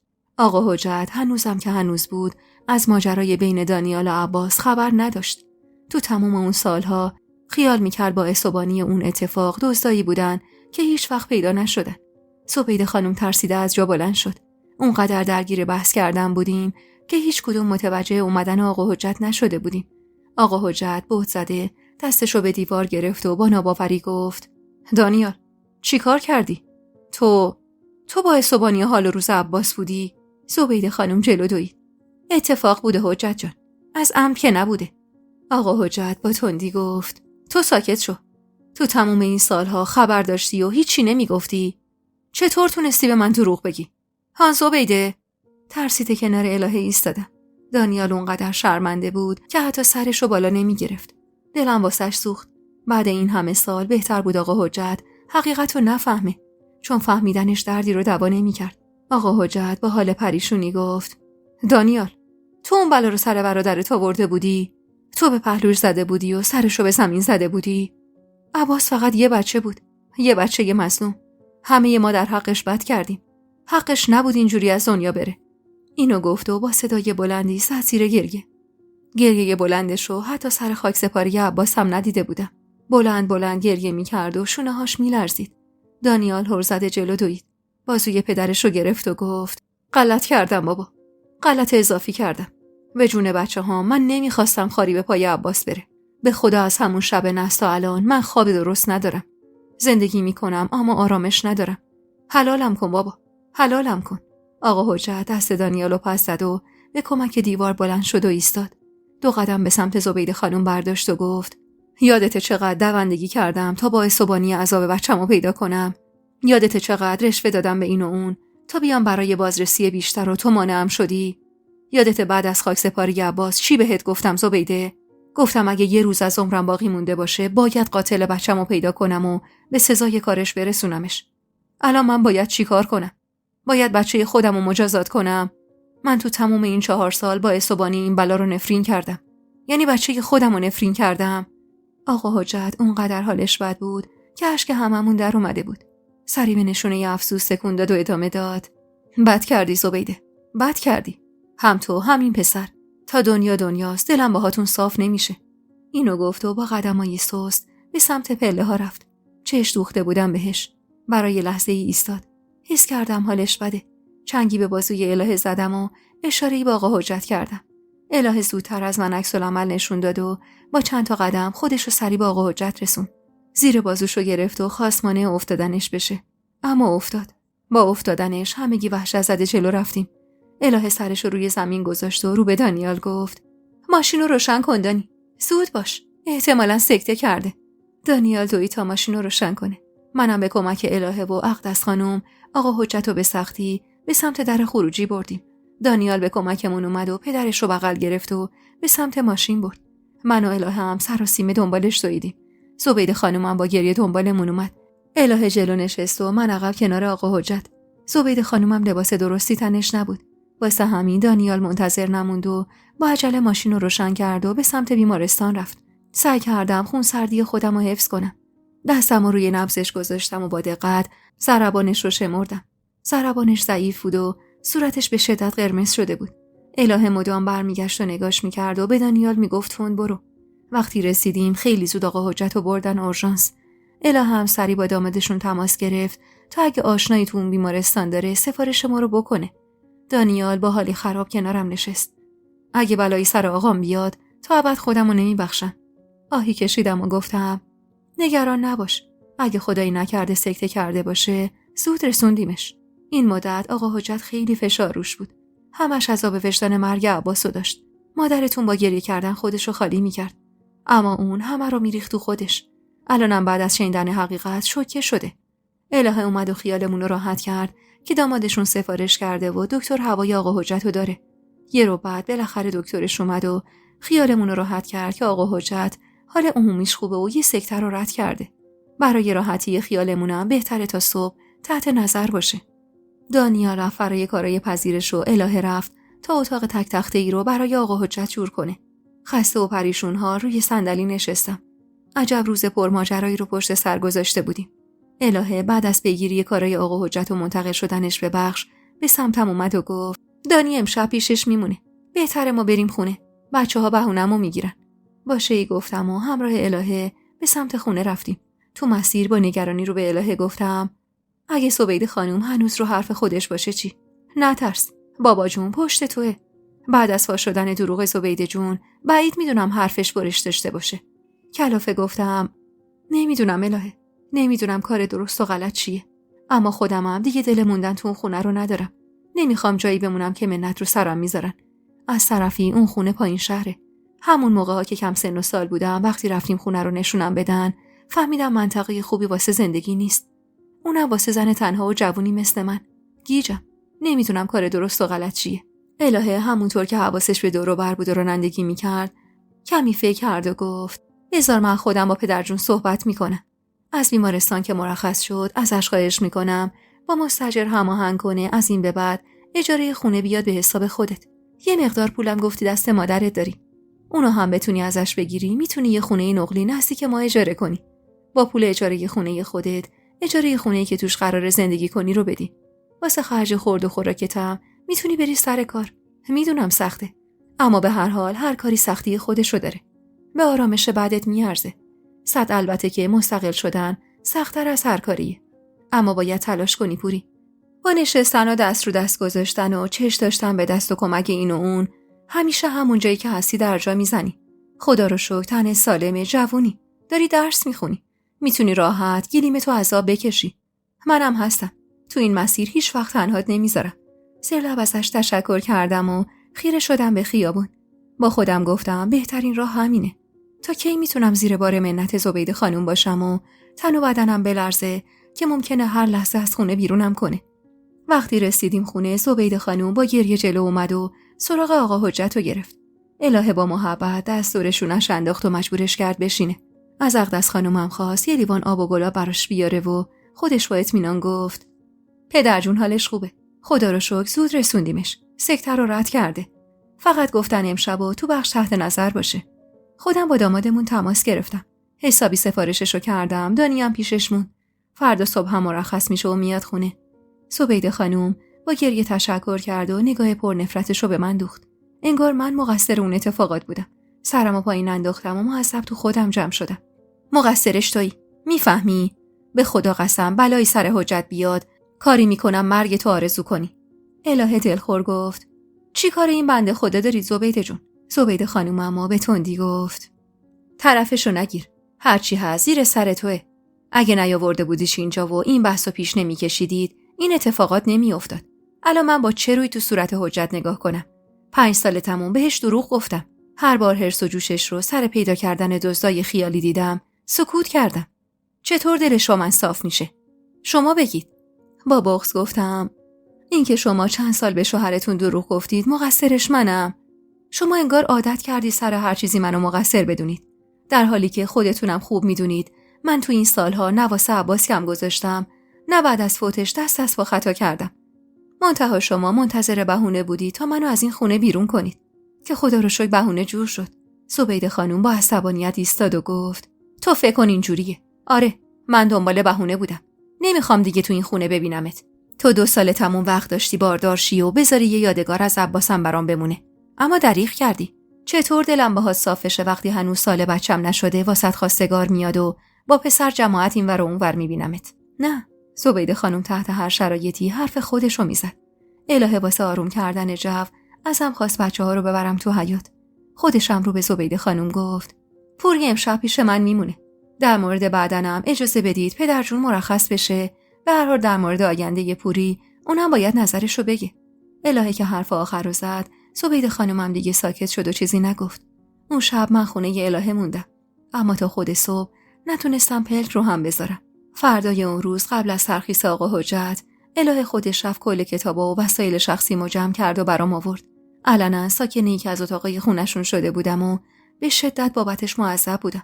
اما تو اون شرایط راه به جایی نداشتم. خدا رو شکر دانیالم درگیر پدرش بود و شبا اصلا نمی اومد خونه و من تو خونه کمی راحت‌تر بودم. اما بازم احساس سربار بودن داشتم و مدام از الهه خواهش می‌کردم دنبال خونه باشه برام. مقداری پول دست ننه داشتم که پول مهریم بود. همون سالای اول ننه گفته بود با اون پول واسه زمین می‌خریم. نمیدونستم بالاخره زمینی خریدن یا پولو نگه داشتن. برای همین خیلی زود باهاش تماس گرفتم و بهش گفتم مشکلی برام پیش اومده که به اون پول نیاز فوری دارم. ننه این همیشه غرغر کنن گفت چه مشکلی واسط پیش اومده؟ تو مگه خونه ی پدر شوهرت زندگی نمی‌کنی؟ اگه پول لازم داری خب از پدر شوهرت بخوا. فکری به سرم زد و گفتم یکی از اقوام الهه میخواد خونه‌شو بفروشه. پول لازمه. آقا حجت هم اجاره خونمو تو این سالها ریخته به حساب خودم. یه مقدار پول کم دارم اما واسه خرید اون خونه. واسه همین اون پول لازم دارم. اگه خرجش نکردی یا باهاش زمین نخریدی، واسم بفرستش. ننه کمی سکوت کرد و بعد گفت: یه وقت کلاهبرداری نباشه. پولتو ندی تهش هم هیچی دستتو نگیره. هان؟ کلافه گفتم: آقا حجت حواسش هست. تو فقط بگو با اون پول چیکار کردی؟ اگه بتونم این خونه رو بخرم واسه خودم خیلی خوب میشه. نمیتونم تا ابد زیر دین و منت این خانواده باشم که. بالاخره یه روز باید مستقل بشم. اما ننه یهو با تندی گفت: مستقل بشی؟ تو مگه ننه آقا نداری که میخوای مستقل بشی؟ تا هر زمان اونا اجازه دادن بمونی همونجا زندگی میکنی. هر وقتم نخواستنت وسایلتو جمع میکنی میای خونه آقات. بالاخره تا جوونی و برارو داری باید شوهر کنی. نمیشه تا ابد سرت گرم درس و کلاس باشه که. آدم پیری کوری داره. نیاز داره که یه سر و همسری داشته باشه، یه بچه‌ای داشته باشه. اون پولو هم من همون سال باهاش برات طلا خریدم. سراغ میگیرم ببینم کی میاد شهر. اگه یه آدم مورد اطمینان پیدا کردم واسط میفرستم. اما پوری، حواست باشه. اون پول کل دار و ندار توئه. به سختی و به قیمت اون زندگی نحسی که برات درست کردن ازشون گرفتمش. به بادش ندی یا. زیر هر چیزی رو که گفتن امضا بزن، اول بخون بعد امضا بزن. یه وقت کلا سرت نذارن. حتی همون قوم شوهرت هم ممکنه بخوان دار و ندار تو از چنگ در بیارن. بچه بازی در نیاری یا. خیالش رو راحت کردم که حواسم به همه چیز هست. بعدم چند بار دیگه تأکید کردم که حتما طلاها رو هر چه زودتر واسم بفرسته. 3 روز از مرخص شدن آقا حجت گذشته بود و من انگار بین زمین و هوا معلق بودم. سرم به ظاهر گرم درس و دانشگاه بود، اما در اصل فکرم 1000 جا بود. مستقل شدن، تنها زندگی کردن، از پس هزینه‌ها بر اومدن، کل ذهنمو درگیر کرده بود. از طرفی 4 روز بود که خونه دانیال مونده بودم و اصلا دوست نداشتم اون شرایط ادامه دار باشه. هرچند الهه برای من همیشه عین خواهر بود و حسابی هوامو داشت، اما به هر حال منم معذب بودم تو اون شرایط. الهه که حال پریشون منو دید، به یکی از دوستاش که همسرش تو کار خرید و فروش و رهن و اجاره املاک بود سپرد یه واحد نقلی تو همون حوالی برای من پیدا کنن. یه مقدار طلا دور و برم داشتم که با کمک الهه همه رو فروختم. پول زیادی نبود، اما از هیچی بهتر بود. لااقل میتونه سرحد پول پیش خونم باشه. به دامادشونم سپرده بود یه کار دانشجویی برام پیدا کنه تا به درس و دانشگاهم لطمه وارد نشه. از شانس خوبم منشی دکتر زاکری دانشجو بود و سختش بود هر روز بره مطب. برای همین دکتر زاکری شماره‌اش رو بهم داد تا ساعت کلاسامو باهاش هماهنگ کنم و هر دو به صورت نیمه وقت بریم سر کار. صدقه سر سفارشای الهه حقوقی که برام در نظر گرفته بود مبلغ بدی نبود. یعنی حدوداً میشد گفت در حد حقوق یه کار تمام وقت بود و اینطور بود که خیالم راحت شد از پس هزینه هام برمیام. همون روزا بود که آقا حجت خبر فرستاد میخواد منو ببینه. چند روزی بود از بیمارستان مرخص شده بود و الهه بهم گفته بود مدام سراغمو میگیره. اما هر بار با گفتن اینکه پوری درس داره و سرش گرم کلاسشه، الهه دست به سرش کرده بود. میگفت حسابی با زبیده خانم بحث شده و حتی اتاقش رو سبا کرده و ساکن اتاق سابق عباس شده. زبیده خانومم مدام گریه میکنه که من از اون اتاق خاطره خوشی ندارم. اونجا بچه‌مو از دست دادم و نمیخوام تو اون اتاق بمونی. اما خب حریف آقا حجت نمیشد. الهه میگفت دانیال تمام ماجرا رو مو به مو برای آقا حجت تعریف کرده. از عذاب اون سالهاش گفته، از کابوساش، از پشیمون شدنش. آقا حجت هم به هر حال راهی جز بخشش پسرش نداشته. میگفت وقتی ماجرا رو شنیده از دانیال خواسته تنهاش بذاره، اما کم کم تا فردای اون روز با خودش فکراشو کرده و به دانیال گفته تونسته تا حدودی ببخشدش. اما میگفت از زبیده خانم بی نهایت دلگیره. انتظار نداشته که شریک زندگیش این همه سال بهش دروغ بگه. به هر حال زندگیشون دچار چالش بزرگی شده بود و منم خدا رو شکر میکردم که دارم با کمکای الهه راهمو ازشون سبا میکنم و دیگه نیازی نیست بابت هر کار و رفتاری بهشون جواب پس بدم. الحق که الهه اون روزا حکم فرشته نجات منو داشت که اگه نبود من واقعا نمیدونستم باید چی کار کنم. آقا حجت که خبر فرستاد میخواد منو ببینه، به الهه گفتم عصر بعد از آخرین کلاسم به دیدنش میرم. دست بر قضا اون روز با استاد محمدی کلاس داشتم. کل اون چند روزو تلاش کرده بودم باهاش برخوردی نداشته باشم. ترسم از این بود که جواب ردم به این مرد موقعیتمو تو دانشگاه به خطر بندازه. محمدو هم ندیده بودم. یه بار اتفاقی الهه از دهنش در رفت که دانیال با محمد حرف زده و گفته اطراف پوری نباش تا به وقتش خبرت کنه. میگفت دانیال پشیمونیه که تو رو بیگناه وارد همچین زندگی کرده. واسه همینم میخواد هر جور شده جبران کنه رفتار اشتباه گذشته‌شو. البته پشیمونی دانیال صدق سر الهه و حرفاش بود. وگرنه کی بود که ندونه این قوم کلن حق به جانب و طلبکار امکان نداشت که از مواضعشون کوتاه بیان. منم راستش نمیخواستم دانیال کمکم کنه، نمیخواستم زیاد اطراف زندگیشون باشم. تا اون روزم بنا به خواست و اصرار الهه مونده بودم و بیراه بودنم. از شانس خوبم اون روز دکتر محمدی دانشگاه نیومده بود و کلاس تشکیل نشد. برای همین سر ظهر بعد از تموم شدن آخرین کلاسم نهار مختصری خوردم و راهی خونه زبیده خانم شدم. خونه‌ای که دیگه هیچ حس تعلقی بهش نداشتم. دیگه اونجا رو خونه خودم نمیدونستم. اقدس خانم درو باز کرد و محکم بغلم کرد. مشکش دم مشکش بود. از بغلش که بیرون اومدم صورتش غرق اشک شد. برای اینکه حالش رو عوض کنم دستی به صورت چروکیدش کشیدم و گفتم اینقدر گریه نکن اقدس خانم جون. به خدا که یه تنه میتونی آب یه شهر رو تامین کنی با گریه‌هات. نیمچه لبخندی زد. تصدقت بشم الهی. خیلی آخه جات خالیه. به خدا زبیده خانومم پشیمونه. وقتی شنید آقا حجت گفته میخواد تو رو ببینه و تو هم گفتی عصر میای اومد تو آشپزخونه. هی دور من گشت و حرف زد و از این شاخه به اون شاخه پرید. تهش هم گفت واسه شام قیم بادمجون درست کن. گفتم اگه قراره بچه‌ها بیان. گفت نه ولی شاید پوری بیاد. به خدا خودش هم پشیمونه. وگرنه چرا ازم خواست غذای مورد علاقه شما رو درست کنم. هرچی گفته از سوز دلش بوده مادر. تو جوونی، دلت بزرگه. نباید ناراحت بشی. لبخندی زدم و گفتم ناراحت نیستم اقدسشون. ولی به هر حال منم باید یه جایی مسیرم رو جدا می‌کردم. تا کی باید سربار این خانواده باشم؟ اینو گفتم و وارد سالن شدم. خونه سوت و کور بود و جز صدای آهسته تلویزیون هیچ صدایی به گوش نمی‌رسید. سرکی به نشیمن کشیدم. زبیده خانم روی صندلی مخصوص عباس نشسته بود و تکون می‌خورد. نفس عمیقی کشیدم و سلام کردم. انگار غرق فکر بود که با شنیدن صدام از جا پرید. با دیدنم لبخندی زد و با محبت گفت خوش اومدی. جات خیلی خالی بود. دروغ بود اگه میگفتم از زبیده خانم بدم میاد. این زن با وجود تمام خطاهاش، با وجود تمام اتفاقات بد گذشته، به وقتش در حد توانش ازم حمایت کرده بود.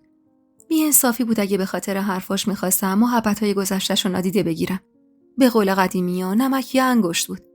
و من سالها نون و نمک این خانواده رو خورده بودم. 2 قدم جلو رفتم و دستمو برای بغل گرفتنش باز کردم. بغلم کرد و بغضش شکست.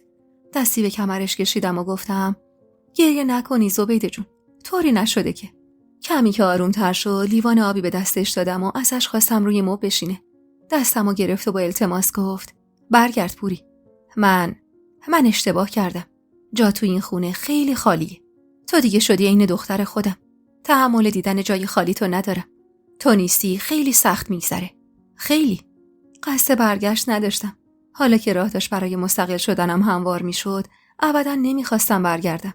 دست روی دستش گذاشتم و گفتم باشه، بعداً در موردش حرف میزنیم.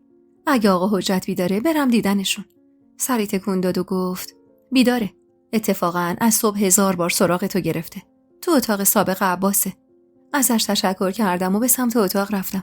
آقا حجت با رنگ و روی پریده روی تخت راست کشیده بود و داشت آلبوم عکسی رو ورق میزد. منو که دید لبخند به لبش اومد و جواب سلاممو داد و ازم خواست نزدیکش بشینم. من از اون اتاق، از اون پنجره، از اون تخت، از تک تک وسایل اون اتاق اما بیزار بودم. اونجا منو یاد مظلومیت عباس مینداخت. یاد مرگش. نفس عمیقی کشیدم و به عادت سابق پرده رو عقب زدم. و خیره شدم به حیاتی که مدت‌ها بود کسی برای رسیدگی کردن بهش نیومده بود و حالش رو پرسیدم. خوبید؟ دیگه مشکلی ندارید؟ آقا حجت نفس عمیقی کشید. خوبم دخترم. نمیدونم آخرین بار کی منو دخترم خطاب کرده بود. شاید همون روزای اولی که عروس این خونه شده بودم. با این حرفش اشک نشست توی چشمم. آقا حجت کمی خودش رو به سمتم کشوند و گفت خیلی وقت بود میخواستم ببینمت. الهه میگفت درگیری و نمیرسی بیای. اشکمو پس زدم و گفتم ببخشید شما. یکم درسام سنگین شده. شرمنده. سری تکون داد و گفت دشمن شرمنده دخترم. وسایلتو جمع کن و برگرد. زبیده هرچی گفته واسه خودش گفته. اینجا خونه اون نبوده که بخواد تو رو بیرون کنه. در نهایت تو عروس منی. دلم نمیخواد عروس بزرگم بابت همچین چیزی اذیت بشه. تو تا هر زمان که دلت بخواد میتونی اینجا بمونی. هر وقت تصمیم به ازدواج گرفتی هم آزادی. میتونی بری پی زندگیت. به هر حال عباسی آدم عادی نبود که من ازت انتظار داشته باشم 1 سال 2 سال یا چند سال به پاش بمونی. تا همینجاشم در حق بچه من لطف کردی. عین گل مراقبش بودی. خیال نکن حرفی نمیزدم، حواسم نبود. الانم وقت جبران ماست. تو 4 سال از بهترین سالهای عمر تو واسه پرستاری از بچه من گذاشتی. حالا هم نوبت منه که تمام زحمات تو جبران کنم. نمیخوام تا پایان درست کوچکترین اذیتی بشی. دانیال واسم گفته دنبال کار افتادی. واسه من زشته که عروسم دنبال کار و حقوق دوزاری باشه. گلویی صاف کردم و حرفشو قطع کردم. اما ازتون خیلی ممنونم. اما اگه اجازه بدید من حرفمو بزنم. خیره نگاهم کرد. سخت بود حرف زدن جلوش. من هیچ وقت رابطه صمیمانه‌ای با آقا حجت نداشتم. انگار که من خدمه اون خونه بودم، نه عروسش. یعنی هیچ وقت عین الهه آقا حجت و پدرجون صدا نمی‌زدم. واسه همین به سختی لب باز کردم و گفتم من از دست هیچ کسی ناراحت نیستم. هر اتفاقی تو هر زمانی افتاده نتیجه رفتار خودم بوده. بابت تمام این مدتی هم که ازم حمایت کردید تا درسمو بخونم ازتون ممنونم. اگه تو اون سالها من از عباس نگهداری کردم، باور کنید هیچ دینی به گردن من ندارید. من صرفاً چون عباسو دوست داشتم ازش مراقبت می‌کردم. در قبالشم مزدمو گرفتم. هم از لحاظ روحی و روانی، هم از لحاظ مالی. من با عباس حالم خوب بود. هرچند اگه بخوام صادقانه حرف بزنم، عباس هیچ وقت جایگاه همسر رو برام نداشت. اما من همیشه عین یه دوست، عین یه برادر دوستش داشتم.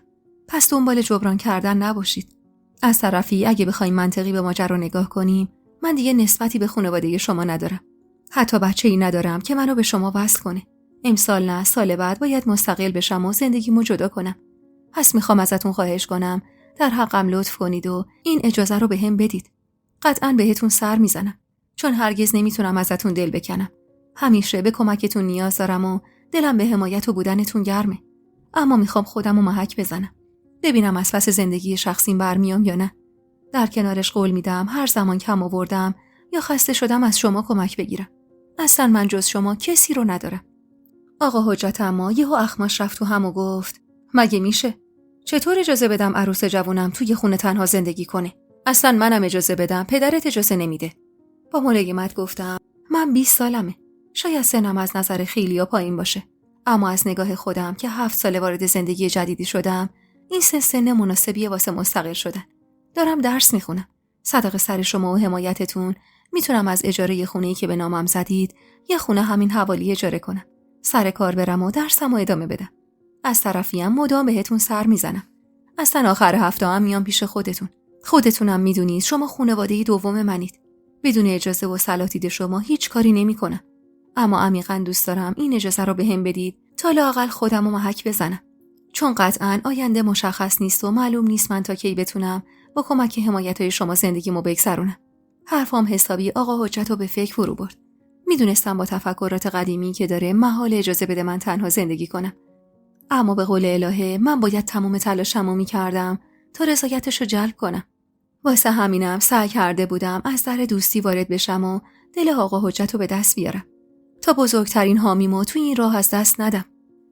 سکوت آقا حجت رو که دیدم با صدای گرفته‌ای گفتم من تو تمام این سالها از شما چیزی واسه خودم نخواستم، اما این بار ازتون میخوام در حقم پدری کنید و کمکم کنید مستقل بشم.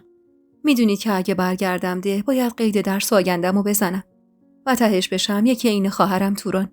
اما اینجا میتونم پیشرفت کنم. میتونم سری تو سر و در بیارم.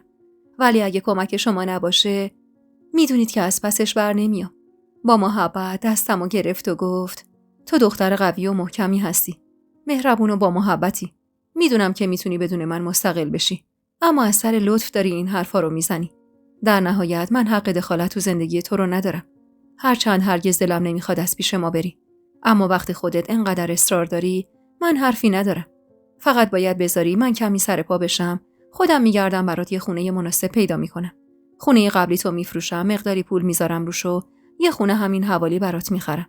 از اولم قرار ما با خانواده تو همین بود. اما خب مدام زبیده تو گوشم میخون که لقمه بزرگ جلوی اینا نذار که فردا روز به پشتوانه اون خونه از عباس طلاق بگیره و بره دنبال زندگیش. اما تو ثابت کردی شیر پاک خورده ای. منم نمیخوام سختی بکشی. حداقل تا زمانی که هستم و توانشو دارم نمیخوام اذیت بشی. خواستم مخالفت کنم که دستشو جلوی صورتم گرفت و با قاطعیت گفت تو این مورد ابداً کوتاه نمیام. کار خاصی هم قرار نیست بکنم. هرچی هست حق خودته. کم تو این سالها زحمت نکشیدی. با اکراه سر تکون دادم. خدا شاهد بود من ابداً چش داشتی به اموال آقا حجت نداشتم. واقعاً تو اون سالها هر کاری کرده بودم از سر محبتی بود که به عباس داشتم. نه اجباری تو کار بود، نه اکراهی.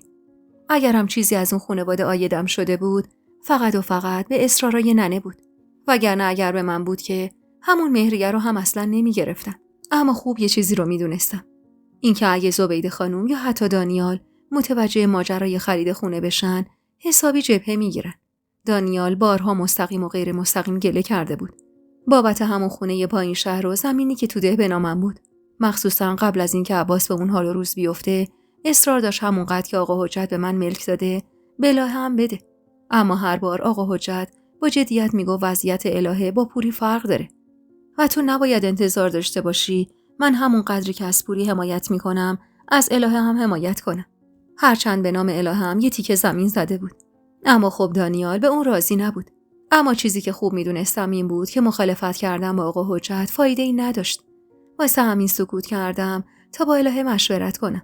آقا حجت که خواست استراحت کنه، منم راهی نشیمن شدم. زبیده خانم حسابی تحویلم گرفت. از اقدس خانم خواست میوه و آجیل بیاره. خودش هم کنارم نشست و مدام از درس و دانشگاه میپرسید و بین حرفاش مدام میگفت زودتر وسایلتو جمع کن و برگرد اینجا. و میگفت نباید مزاحم دانیال و الهه بشی وقتی خودت خونه داری. منم همه رو با لبخند رد میکردم چون هنوز نمیدونستم میخوام چیکار کنم.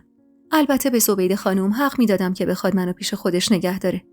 دخترها ازدواج کرده بودن و اونقدر سرشون گرم زندگی و کار بیرون بود که گاهی ماه به ماه به خونه سر نمیزدن. امیدم سرش گرم درس و مدرسه بود و هم صحبت زبیده خانم نبود و در کل پسر آرومی بود. میمون من که اگه منم میرفتم زبیده خانم حسابی تنها میشد. مخصوصاً که بعد از فوت عباس دست کشیده بود از مهمونی رفتن و مهمونی دادن و دوره گرفتن با زنای همسن و سال خودش. میگفت دل و دماغه بودن کنار یه مژزن بی آر و بی درد و ندارم. تا موقع شام زبیده خانم حسابی تلاش کرد تا دلمو به دست بیاره. تازه شام خورده بودیم که تلفن خونه زنگ خورد. الهه بود.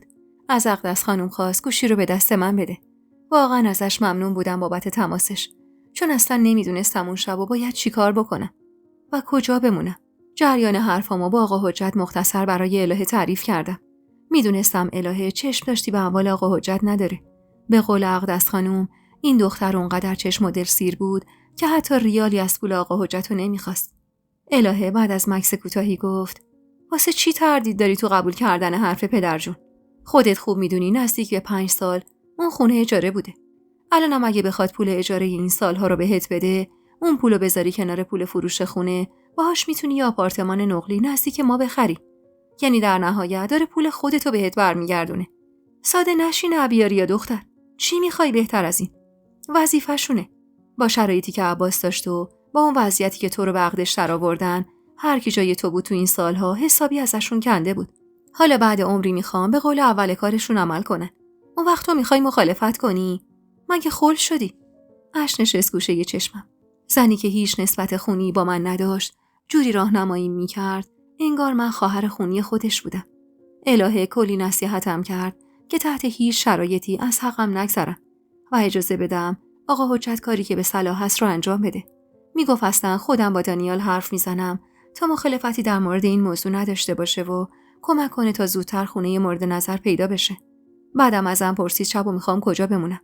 راستش میترسیدم اگه خونه آقا حجت بمونم دوباره همونجا موندگار بشم و قضیه مستقل شدنم به کل از یاد بره. از طرفیم روم نمیشد به الهه بگم ترجیح میدم شب و خونه اونا بمونم. به هر حال مدت زیادی بود مزاحمشون شده بودم. واسه همین با تردید گفتم من دیگه شبا همینجا میمونم. به شما هم خیلی زحمت دادم. دیگه روم نمیشه. الهه حرفمو قطع کرد. منتظر باش، الان با ماشین میام دنبالت. نیم ساعت دیگه اونجام دم در. فرصت مخالفت بهم نداد و سری خداحافظی کرد. از ذوق داشتن همچین حامی محکمی لبخندی رو لبم نشست.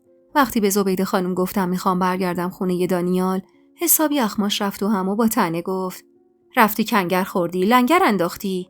نمیگی زن و شوهر جوونن با وجود همون 2 بچه هم خلوتگاه ندارن.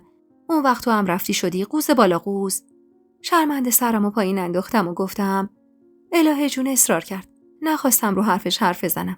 زبیده خانم اما با تندی گفت الهه احمقه، نادونه.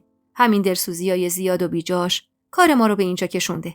اگه از روز اول اونقدر به عباس محبت نمی‌کرد، بچه منم الان زنده بود.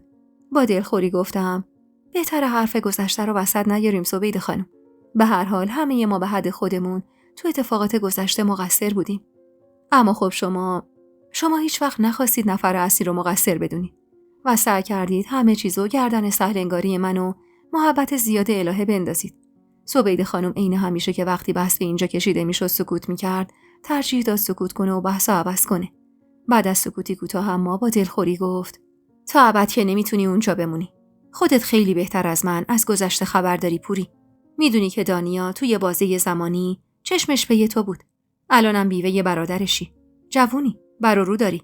از کجا معلوم باز پاش نلغزه. تو دوست داری زندگی الهه که اینقدر تو این سالها هوا تو داشته به هم بخوره؟ اگه نه وسایلتو جمع کن و برگرد خونه. یه ماجرایی بود، تموم شد و رفت. چرا افتادی رو دور لج؟ بابا، مادر و دخترم با هم بحثشون میشه. من و تو هم همینطور. لبخند محوی زدم. چشم، تو اولین فرصت وسایلمو جمع میکنم و از اونجا میرم. اما ازم نخواهید برگردم اینجا، چون واقعا نمیتونم. اتفاقاتی که تو گذشته افتاده یه سری حریما رو بین ما از بین برده. نه من اون پوری سابقم، نه شما اون زبیده خانم. من دارم میرم دانشگاه. وارد جامعه شدم و قطعا نگاه و دیدگاهم به زندگی تغییر میکنه. من نمیتونم و نمیخوام خودم رو محدود و مدیون کنم. در مورد این ماجرا هم با آقا حجت مفصل حرف زدم. یه سری تصمیمات گرفتیم، انشاءالله حالشون بهتر بشه، کمک کنن مستقل بشن. زبیده خانم خواست حرفی بزنه که زنگ در به صدا در اومد. با عجله از خونه بیرون زدم. میدونستم موندن خونه دانیال اصلا کار درستی نیست. اما من دیگه نمیتونستم به عقب برگردم. باید راهی که شروع کرده بودم و ادامه میدادم و مستقل میشدم. کارم تو مطب دکتر زاکری شروع شده بود و الحق که دکتر زاکری چقدر انسان شریف و با محبتی بود. منم تمام تلاشمو میکردم که تو کارم درجه 1 باشم و باعث نشم پشیمون بشه از این که منو به عنوان منشیش قبول کرده. هر وقتم از سر کار برمیگشتم، بلافاصله میرفتم تو اتاق بچه‌ها و سرم به بالش نرسیده خوابم میبرد. حتی شبا خیلی وقتا شامم نمیخوردم. حدوداً 1 ماهی از بودنم خونه دانیال و الهه میگذشت که یه شب دوستای عزیز و مهربونم، یک دنیا ممنونم که تا پایان این قسمت همراه هم بودید و خوشحال میشم اگه نظراتتون رو در مورد این قسمت توی کامنت ها با ما به اشتراک بذارید.